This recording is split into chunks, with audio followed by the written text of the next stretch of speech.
Yahoo once ruled the internet, valued at $125 billion and making headlines as the original web giant.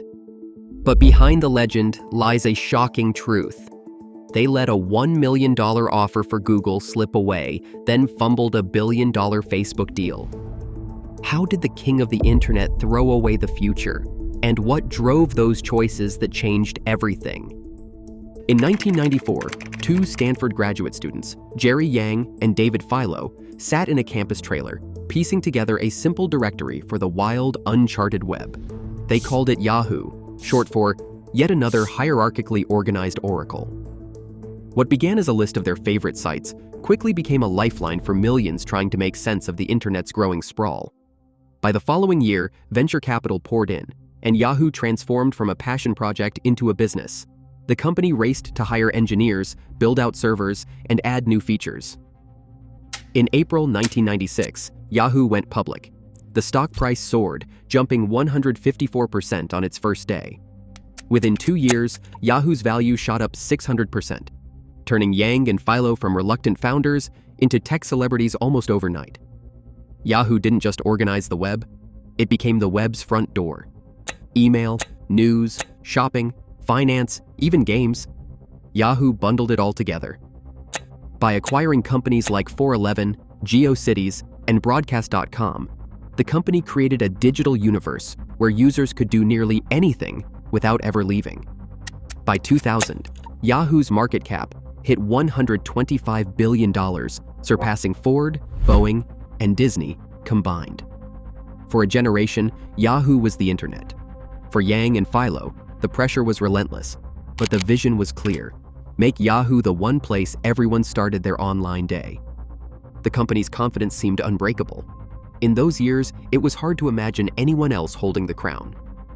In 1998, two young engineers, Larry Page and Sergey Brin, approached Yahoo with a simple proposition. Their search engine, Google, was fast, clean, and startlingly effective. According to Silicon Valley lore, they offered to sell Google for $1 million, a sum that, even at the time, was almost trivial for Yahoo. But Yahoo's leadership saw search as a mere tool, a way to funnel users into the company's sprawling portal. They worried that a search engine this good would send people away from Yahoo's pages, not deeper into them. Hold on, if you're interested in where this is going, hit subscribe to stay updated. Now, let's get back to the video. So they declined, choosing to keep users inside their own walled garden, rather than risk losing eyeballs to a better product. By 2000, Yahoo had become Google's biggest customer, licensing Google's search technology to power its own results. Even then, the company hesitated to make search its core business. Yahoo's strategy centered on keeping users within its universe. More clicks meant more ad dollars. The idea of owning the world's best search engine was dismissed, in favor of controlling the user's entire online experience. A second chance arrived in 2002. By then, Google was growing at a breakneck pace.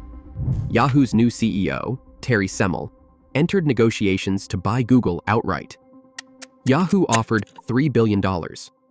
Page and Brin countered, asking for $5 billion. The board refused to budge. They saw Google as overpriced, a risky bet in the wake of the dot-com crash. The deal collapsed. Years later, former Yahoo employees would call it the most expensive mistake in tech history. In those meetings, the future of the internet quietly slipped out of Yahoo's hands. In 2006, Yahoo spotted the next big thing, a fast-growing college network called Facebook. The company's leadership decided to make a bold move, offering $1 billion to buy the social platform outright.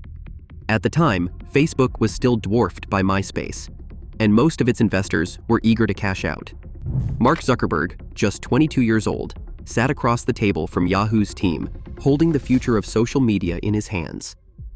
The deal looked certain. Yahoo's board approved the offer, and Facebook's directors leaned toward a sale.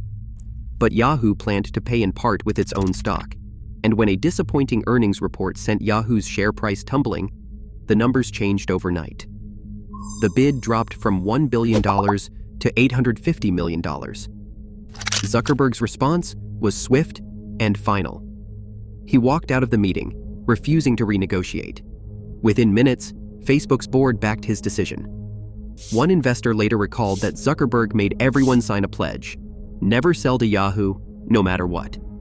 For Yahoo, the failed deal was more than a missed acquisition. It exposed cracks in the company's strategy, tying major deals to a volatile stock price and underestimating the resolve of a new generation of tech founders. While Yahoo wavered, Facebook doubled down on growth, launching new features and expanding beyond college campuses. The moment passed, and with it, Yahoo's last real chance to lead the social web. In 2008, Microsoft placed a $44.6 billion offer on the table, aiming to buy Yahoo outright. Inside Yahoo's boardroom, the proposal sparked days of heated debate. Some directors viewed it as a lifeline, others dismissed it as an insult. Jerry Yang, then CEO, stood firm. He believed Yahoo was worth far more. The board ultimately rejected Microsoft's bid. Shareholders watched in disbelief as the company walked away from what would soon be seen as a vanishing opportunity.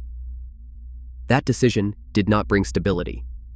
Over the next decade, Yahoo cycled through 6 CEOs, each promising a turnaround, none able to deliver. Leadership changed hands from Terry Semel to Jerry Yang, then to Carol Bartz, Scott Thompson, Ross Levinson, and finally, Marissa Mayer. Each arrival brought a new strategy. Each departure left the company more adrift. Even the exits were chaotic. Carol Bartz learned she'd been fired not in a meeting, but over the phone while on vacation. In her blunt words, the board was too chicken to face me. Desperate for relevance, Yahoo tried to buy its way back into the conversation.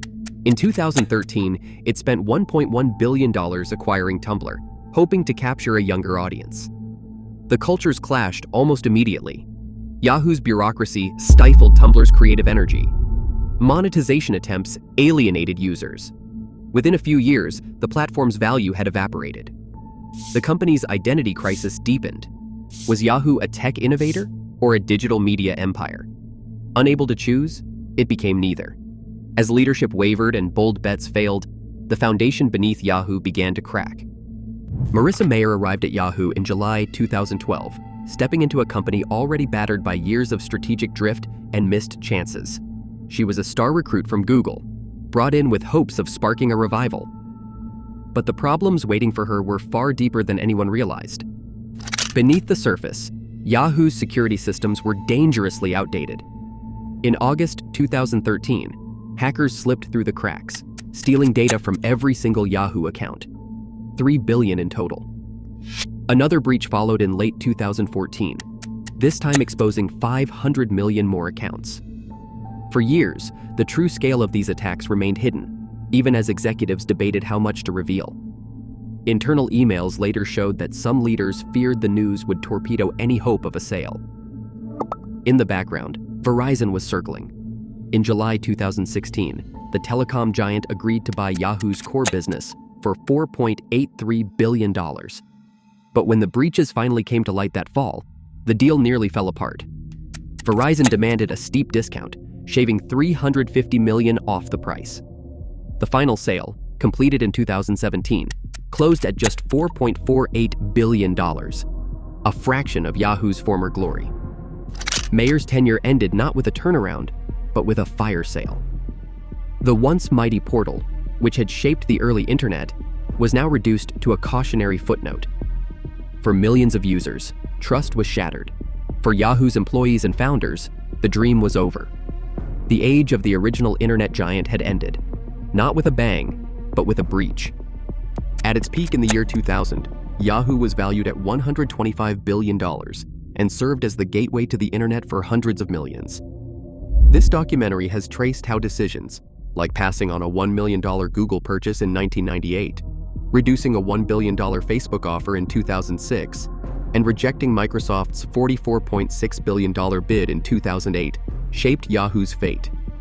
Internal records and interviews confirm a pattern of missed opportunities and boardroom confusion.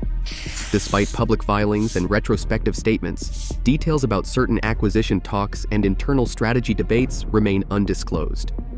Today, Yahoo's core business lives on under Apollo Global Management, with services like Yahoo Finance still online.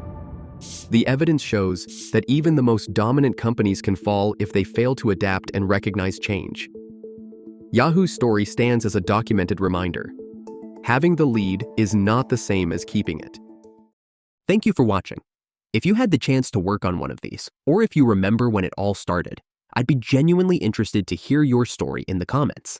And if you'd like to see more videos like this, please make sure to subscribe. There's much more to come.